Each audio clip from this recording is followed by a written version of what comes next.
atrás eu fiz um vídeo de como começar em Bug Bounty, que eu fiz com o Pedro da XPSec. E se você não viu esse vídeo, vai lá dar uma olhada. Mas exemplificando, eu falei, como o título já diz, como começar em Bug Bounty. Só que eu falei a parte teórica, mais ou menos, eu expliquei o que era Bug Bounty. Então a gente não falou sobre as vulnerabilidades especificamente de Bug Bounty, a gente só falou da parte teórica.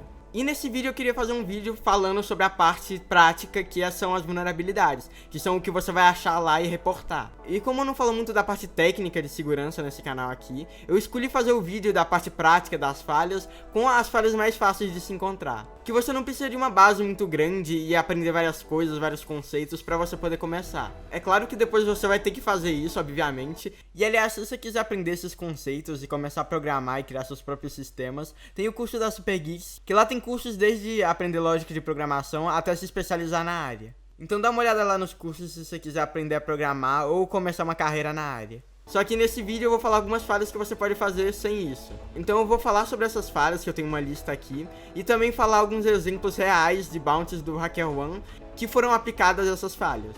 E uma coisa que eu queria ressaltar é que não porque essas falhas são simples ou fáceis, que você vai entender de primeira e ver esse vídeo e já começar a fazer. Tem algumas coisas que você pode não entender, então eu sugiro que você pesquise no Google, mas eu vou tentar exemplificar da forma mais simples aqui. Então vamos logo para as falhas. A primeira falha que eu quis colocar é uma falha um pouquinho mais simples, que chama Open Redirect. E se você não sabe o que é mais ou menos redirecionamento aberto. E o que é um redirecionamento mais ou menos? Quando você clica num link, por exemplo, no WhatsApp, você é redirecionado para outro site, porque você clicou no link para ir para o site. E esse redirecionamento aberto normalmente acontece quando um site quer saber algum dado para depois poder te redirecionar. Então, por exemplo, em uma tela de login, na URL, normalmente em alguns sites, ele tem lá redirect igual algum link.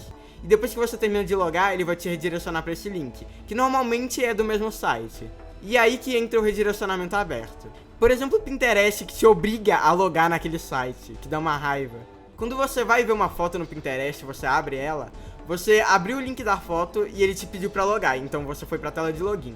Só que o login, depois que você logar no site, você vai ter que voltar na foto que você queria ver, porque você não vai logar no site e voltar para a página inicial do Pinterest e perder a foto que você queria ver, você logou o bagulho para ver a foto. Então na tela de login, na URL, tem o link que ele vai te redirecionar para a foto. Mas esse Open Redirect acontece quando você pode redirecionar não para só o mesmo site, mas para qualquer site. Então, por exemplo, você tem esse link do Pinterest de logar, que depois ele vai te levar para outro site.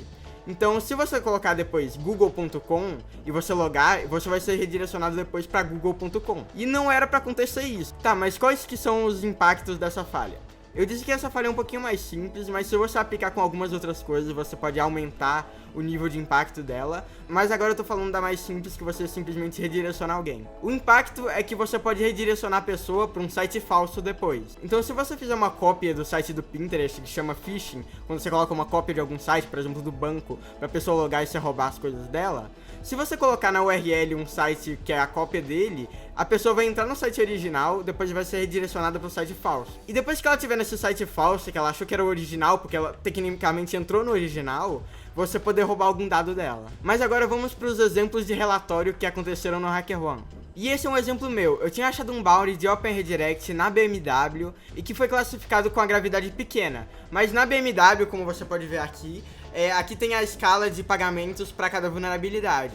Então temos até a crítica, que dá 3 mil dólares, e a pequena, que dá 250 dólares. Que na conversão dá isso aí de reais. Eu fiz um vídeo para mandar para BMW para demonstrar a falha. E que isso chama POC, ou prova de conceito, que você grava a falha, fazendo a falha, demonstrando ela, e depois você coloca isso no relatório pro cara que estiver analisando ver o vídeo e ver como que você fez a falha. E que eu recomendo você colocar no seu relatório, que deixa ele bem mais bonitinho. E aí no vídeo que vocês estão vendo, eu tô na página de login da BMW, então eu pego uma parte aí que ela estava codificada em base 64. Se você não sabe, você pode dar uma pesquisada, que às vezes é usada para passar alguns dados na URL. E eu coloquei o parâmetro state com a URL trocada para google.com. Então formou essa URL aí. Então essa URL aí que tá em cima é que você enviaria para sua vítima. E aí eu vou logar no site da BMW. Então depois que eu loguei no site da BMW, ele me redirecionou pro Google. E essa é mais ou menos a demonstração desse Open Redirect. E se você tiver curioso, aqui o relatório que eu mandei pra eles. Mas já dizendo que dependendo da empresa, ela pode colocar essa falha como um pouco mais alta ou um pouco mais baixa. Como a NordVPN nesse relatório aqui, que ela colocou a falha como média e deu 500 dólares pra quem enviou o relatório. Mas nesse caso do mail.ru, eles colocaram a falha como gravidade 0 e não deram nada de recompensa. Então depende bastante de quem vai analisar e também no seu relatório, que se você for bem criativo no seu relatório na hora da demonstração, pode ser que eles aumentem um pouco a gravidade. E vamos pra uma que é bem boba e pode ser que você nem saiba que isso era uma falha de verdade. Que, tipo, fazer isso podia ser uma falha de segurança. Que é não restringir o limite de um input. Então, por exemplo, sabe aqueles inputs de login e senha? Se o site ele não restringe a quantidade de coisas que você pode colocar lá, você pode colocar coisas infinitas lá. Então, se você colocar seu nome de algum site como alguma coisa muito grande, o servidor vai tentar salvar essa caractere muito grande e vai cair, porque ele vai ter uma sobrecarga de tanto dado que tá passando. Então a falha simplesmente é de você ir em algum input de login ou senha, ou algum input de nome, e tentar colocar muitos caracteres. Pega o teclado e fica apertando A, até ficar com um monte de caractere, e tenta enviar. E se ele restringir esse limite, é que eles estão protegidos. Mas se eles se tornarem como tá de boa, a gente salvou, pode ser que eles não tenham um limite para a quantidade de caracteres. E se você fizer um código que envie 1 trilhão de caracteres, o servidor vai salvar e vai cair. Por isso que chama DOS, que é Denial of Service. Provavelmente você já ouviu falar de DDoS, que é Denial of Service, só que distribuído. Então são vários computadores atacando um site. E DOS é simplesmente um computador que faz alguma coisa que faz o site cair. E agora vamos para os relatórios. E eu vou também dar um exemplo de um relatório meu que eu enviei. E eu não posso falar empresa porque o bug bounty é privado, então vamos manter os dados em sigilo aqui. Mas o reporte é esse daqui. E nele eu falei que não tem limite para eu colocar caracteres no campo de telefone. E também um reporte aqui que foi enviado pro Twitter com essa mesma falha, com a gravidade média e que deu um valor de $560. Então se você tem, por exemplo, uma conta no Twitter e vai colocar seu telefone lá, e você colocar, tipo, muitos caracteres, 1 milhão de números de telefone, lá no campo de telefone, e o servidor salvar, ele pode cair. E que foi mais ou menos o reporte que eu enviei aqui. Vamos para outra falha. Essa falha aqui é Git exposto. Você deve conhecer o GitHub, que você coloca vários projetos lá e você pode criar um repositório para criar seu site lá dentro e várias outras coisas. E normalmente muitos desenvolvedores, tipo quase a maioria deles, upam o seu projeto pro GitHub para poder fazer alguma coisa nele. Então se você tiver algum projeto de site ou aplicativo, você coloca o código dele no GitHub para colocar esse serviço online. Mas às vezes você pode deixar alguns arquivos passar que não deveria.